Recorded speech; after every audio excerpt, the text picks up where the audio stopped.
Ya, baik, terima kasih. Bismillahirrahmanirrahim. Nggak lama insya Allah ya. 11 lebih 5, 11 lebih 30, nggak sampai 25-an lah. Baik. Bismillahirrahmanirrahim. Assalamualaikum warahmatullahi wabarakatuh. Waalaikumsalam warahmatullahi wabarakatuh. Alhamdulillahirrabbilalamin. Wassalatu wassalamu ala asrafil anbiya wal mursalin. Habibana wa nabiyana Muhammadin sallallahu alaihi wasallam. Wa ala alihi wa ashabihi wa man tabi'ahum bi ihsanin ila yaumidin wa ba'd. Terima kasih atas kehadirannya Bapak Ahmad Afandi ya di ujian komprehensif program sarjana Sirajul Falah Bogor. Baik, saya akan mengujikan untuk di standar kompetensi 1 yaitu memahami dasar-dasar ilmu keislaman atau Islamic Studies, dan yang ketiga yaitu menguasai keilmuan pendidikan agama Islam di tingkat MTS SMP, kemudian MA, Aliyah, dan SMK. Baik, saya mulai dari indikator yang pertama yaitu menulis, membaca, hafal surat-surat pendek yaitu di surat Juz Amma. Saya yakin saya sudah 30 juz nih kayaknya nih ya. 30 Pak. Baik, Juz 30 sudah hafal ya? Insya Allah. Oke, surat apa nih yang menjadi surat favoritnya Ustaz Ahmad Afandi nih? Surat An-Naba aja Pak. Boleh, sampai ini aja halaman yang pertama saja, nggak usah sampai habis ya. Silakan ta'awud kemudian basmalah. A'udzu billahi minasy syaithanir rajim. Bismillahirrahmanirrahim.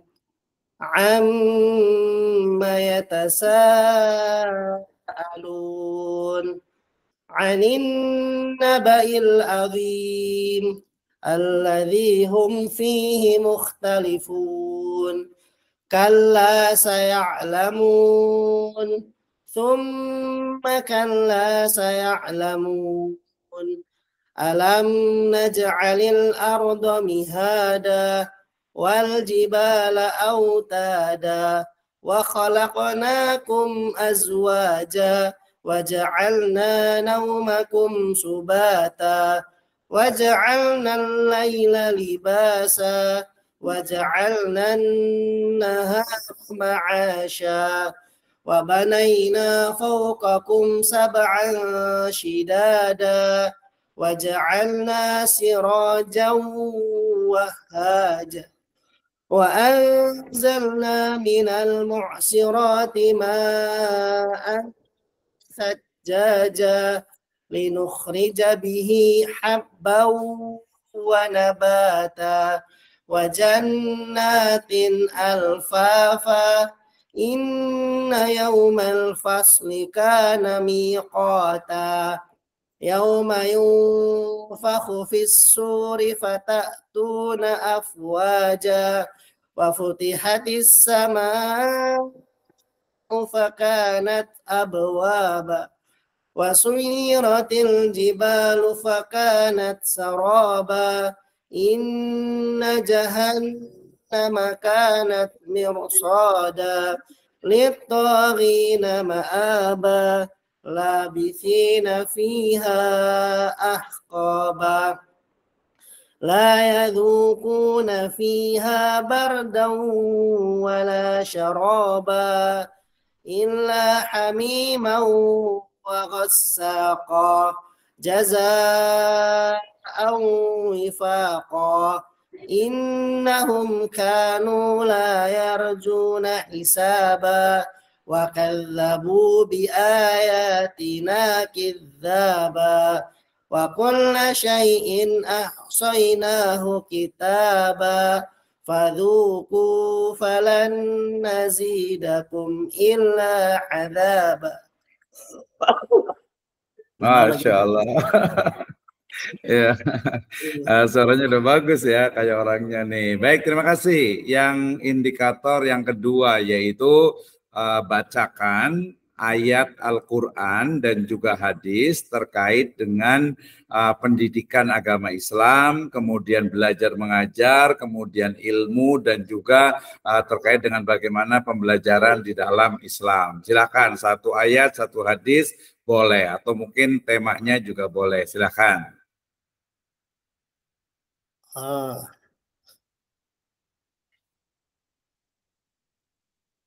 belajar agama ya. Ya, boleh. Agama atau ilmu pengetahuan juga boleh juga, kan tidak ada dikotomi.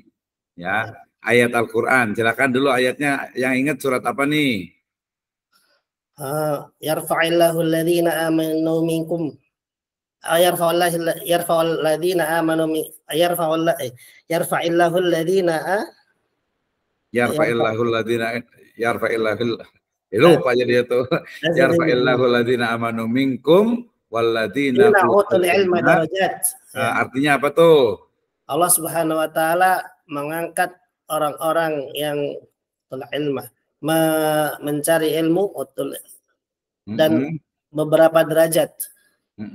Artinya bagaimana motivasi bagi yang membacanya? Ya, bahwasanya ketika kita ingin ditinggikan derajatnya oleh Allah Subhanahu wa taala, itu harus dengan ilmu. Ulama mengatakan barang siapa yang ingin sukses dunianya harus dengan ilmu, yang sukses akhiratnya dengan ilmu. Oh, itu berarti udah ada hadisnya ya.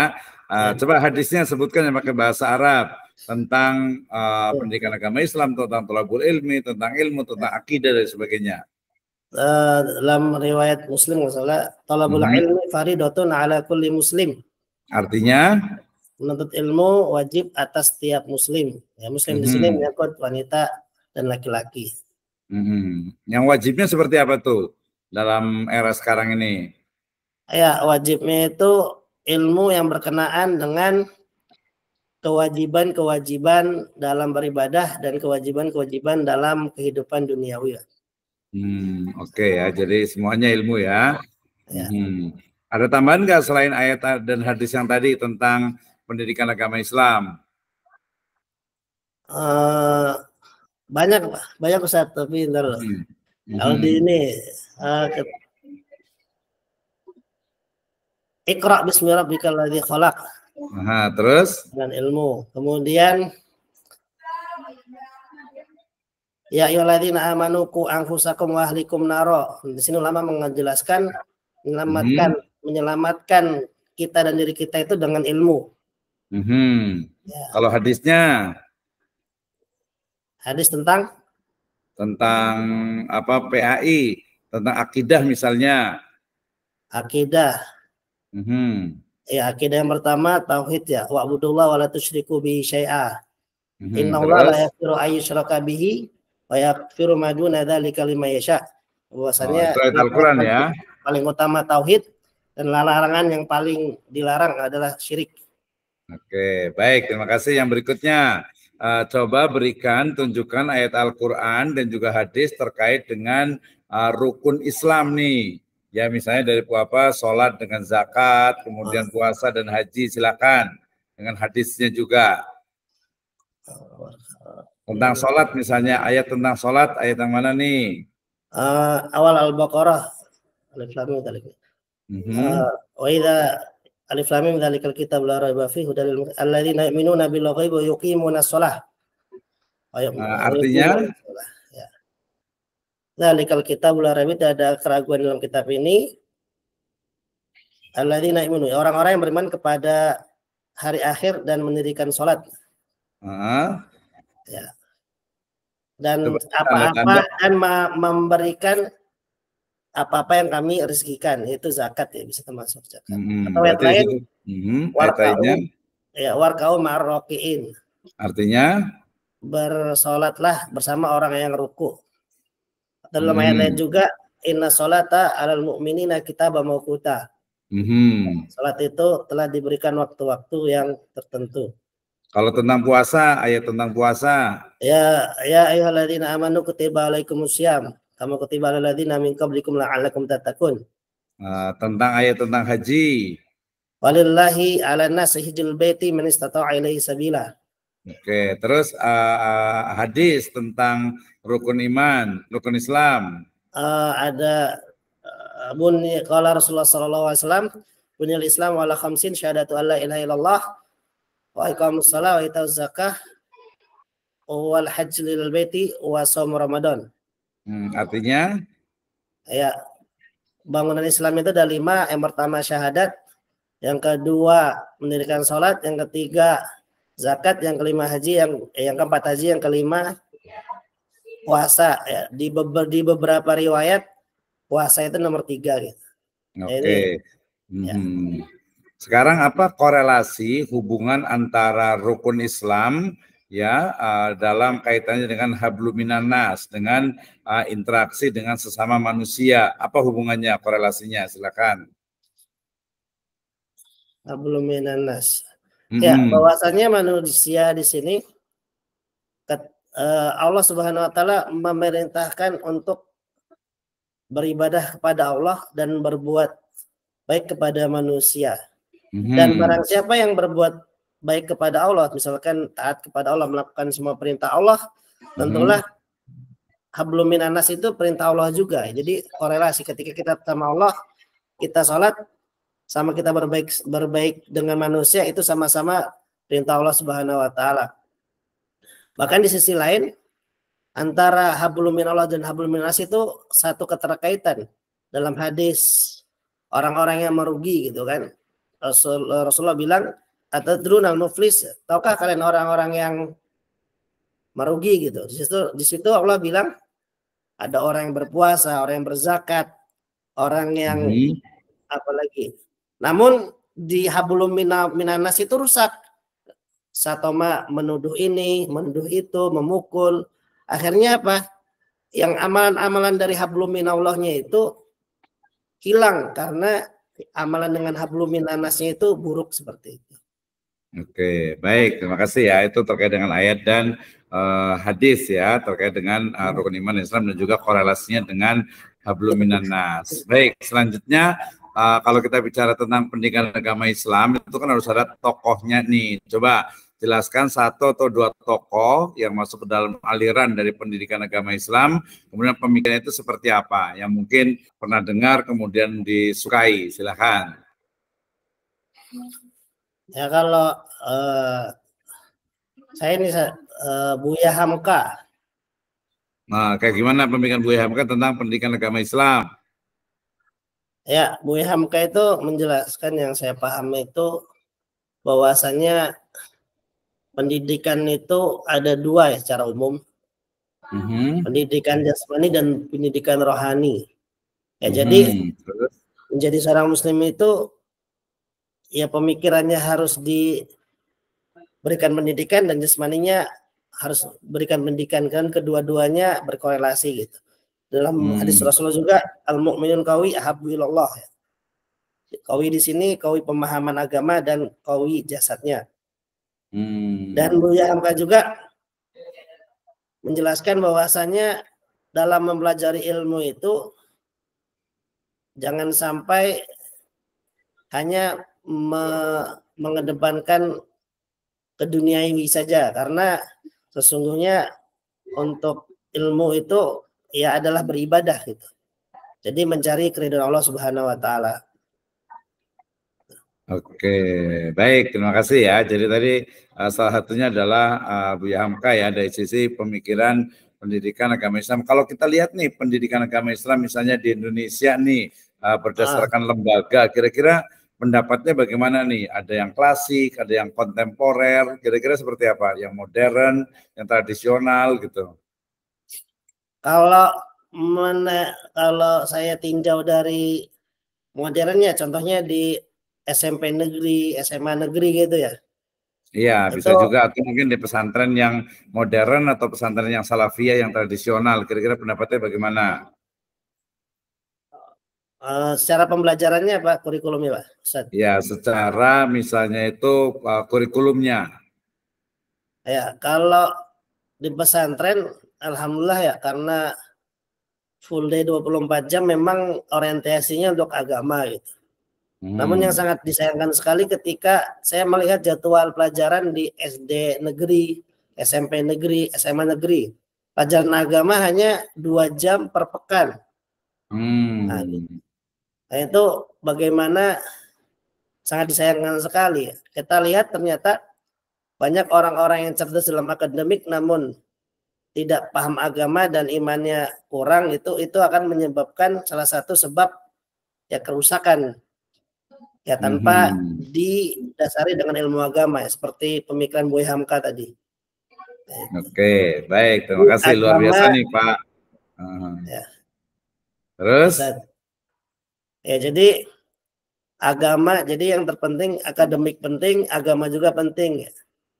Kesuksesan tidak bisa dicapai kecuali dengan agama. Ya, seperti kemarin itu kan ketua DPR, pasti kan orang pasti bilang pintar gitu, sukses gitu kan. Tapi agamanya kurang, tergoda dengan uang, ya hancur sehancur-hancurnya. Ya. Nah, iya, berarti agama ya nomor satu ya. Baik, terima kasih. Kemudian yang di poin yang ketiga nih, Pak Ustadz Ahmad Afandi kegiatannya di mana? Boleh tahu? Sebagai apa Saya nih? Guru atau ngajar di SMA Riyadus Shalihin. Oke, ngajar SMA ya. Baik. Nah, saya ingin tahu tentang pendidikan agama Islam yang ada di SMA nih, ya, atau di MTS dan juga di SMP. Kira-kira apa aja sih mata pelajarannya yang diajarkan di PAI, di MTS, SMP dengan Aliyah, SMK dengan SMK? Silakan. Ya, kalau di Riyadus Shalihin sendiri, pelajaran PAI itu dibagi menjadi beberapa pelajaran. Yang pertama ada pelajaran hadis, Al-Quran, tafsir, hadis, fikih, tauhid. Pelajaran tauhid yaitu dibagi menjadi 4 itu. Kalau yang di Kemenak, apakah apa? Yang tahu nggak pernah dulu? Waktu dulu SMA atau Aliyah? Kalau di sini nggak pakai buku Kemenak.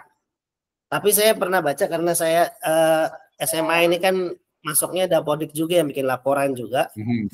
Saya baca bukunya itu untuk masukin ke apa nih KD ya. KD itu ikut buku Kemenak. Kompetensi dasarnya.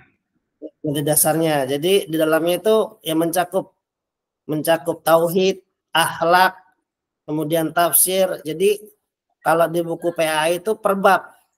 Jadi bab 1, misalkan dalam satu buku ada 8 bab. Jadi dibagi-bagi, bab 1 tauhid, bab 2 akhlak, bab 3 misalkan hadis gitu. Yang seperti saya sampaikan tadi, ya 1 pekan 1 pelajaran gitu. Nah, itu kalau di baik atau ya. di Nah, coba sekarang jelaskan tentang masing-masing mata pelajarannya nih. Mempelajari apa, Quran hadis mempelajari apa, fikih mempelajari apa, kemudian fikih SKI sejarah itu mempelajari apa saja. Silakan. Ya, kalau dibagi jadi tauhid itu mempelajari yang pertama akidah ya. Akidah ini mempelajari keimanan kita kepada hal-hal yang gaib. Ya, kemudian dari situ dibagi menjadi ada pelajaran tauhid, bagaimana cara mengesahkan Allah Subhanahu wa taala. Jadi akidah lebih umum daripada tauhid ya. Kemudian ada pelajaran fikih. Fikih itu artinya memahami, yang maksudnya adalah bagaimana kita memahami ibadah-ibadah kita sehari-hari. Ya. Jadi fikih itu mengajarkan cara beribadah, misalkan sholat, zakat, puasa, jihad dan lain-lain seperti itu. Dan hadis yang membahas hadis-hadis Nabi SAW dan bagaimana korelasinya dengan Al-Quran. Bahkan kalau di pondok juga ada mustalah hadis juga ada, itu mempelajari tentang ya cara sanad periwayatan hadis. Kemudian ada pelajaran apa lagi? Tafsir ya. Ya, tafsir itu mentafsirkan Al-Quran dengan melihat para ulama menafsirkannya ya, diantaranya para sahabat gitu. Jadi tidak menafsirkan Al-Quran dengan pemikirannya masing-masing. Ustaz.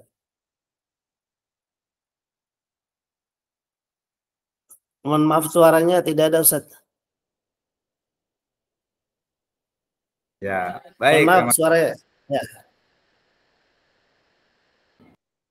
Ya, baik. Terima kasih Ustaz Ahmad Effendi ya. Terima kasih luar biasa sekali. Terakhir nih dari saya, jadi coba jelaskan, berikan ide, gagasan, ya, kemudian juga kritik ya terhadap pendidikan agama Islam yang dilaksanakan di MTS SMP, Aliyah dan SMA ya dalam kurikulum dari Kementerian Agama. Silakan.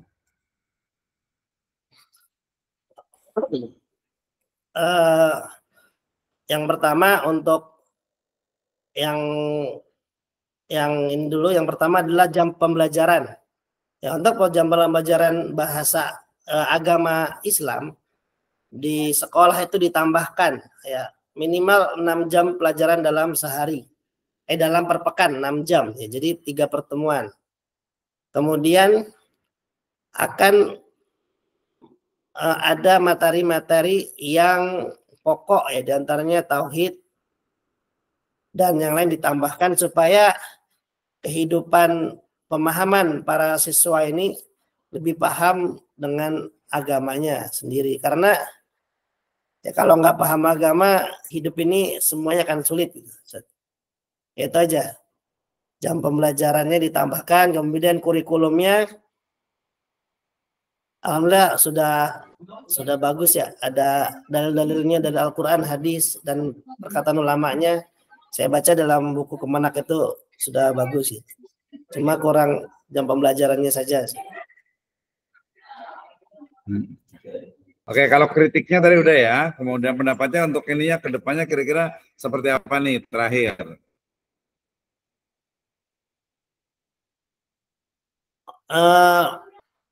Sarannya ya ketika siswa-siswa ini fokus pada pelajaran umum, kita berikan dukungan tambahan-tambahan di pelajaran agamanya ya, secara materi maupun non materi ya, karena ya sangat penting lah ketika seorang muslim itu memahami dan mengerjakan amal ibadah agama Islam seperti itu, Ustaz. Di antaranya. Oke, baik, terima kasih. Ya, apa nih di antaranya? Di antaranya ketika sekolah prakteknya ya, ketika pelajaran agama wajib memakai jilbab gitu kan. Kalau di sekolah negeri kan ada yang tidak berjilbab, ada yang berjilbab. Ketika belajar agama minimal wajib berjilbab gitu. Kalau saya dulu sekolah gitu, Zat. Jadi pelajaran agama yang nggak pakai jilbab itu wajib berjilbab. Tapi pas pelajaran agama doang. Itu sangat kurang sekali ya agama. Lagi gitu ya. Alhamdulillah sekarang banyak orang tua. Ya, alhamdulillah sekarang banyak orang tua yang sudah paham lah. Oleh karena itu banyak yang menyalahkan anaknya ke dalam pesantren gitu. Pesantren yang untuk belajar agama, dan beberapa pesantren juga agamanya dapat, umumnya juga ada gitu. Ya, seperti di Riyadhus Shalihin sendiri itu dibagi jadi Ustaz. Jadi SMA itu ada 3 Ustaz. SMA itu ada 3, SMA untuk menghafal Al-Quran, SMA untuk mempelajari agama full. Nah, ini programnya PKBM. Adapun saya yang ngajar ini di program dinas, dinas Kemdikbud ya. Nah gitu. Jadi ingin ya, kita sudah banyaklah sekolah-sekolah yang umumnya unggul, agamanya juga bagus gitu, seperti itu. Ya, Ustaz. Oke, baik, terima kasih, luar biasa sekali nih. Kayaknya kapan-kapan nanti saya undang Ustaz Ahmad Afandi nih untuk jadi pembicara nih ya, di online insya Allah ya. Boleh ya, di podcast nih, serius nanti insya Allah ya. Nanti saya akan WA Ustaz Ahmad Afandi. Baik, terima kasih ya atas waktunya 30 menit. Jazakallahu khairan. Demikian, assalamualaikum warahmatullahi wabarakatuh. Ya, langsung ke Pak Dr. Zainal ya, ininya ya. Ya, terima kasih Ustaz.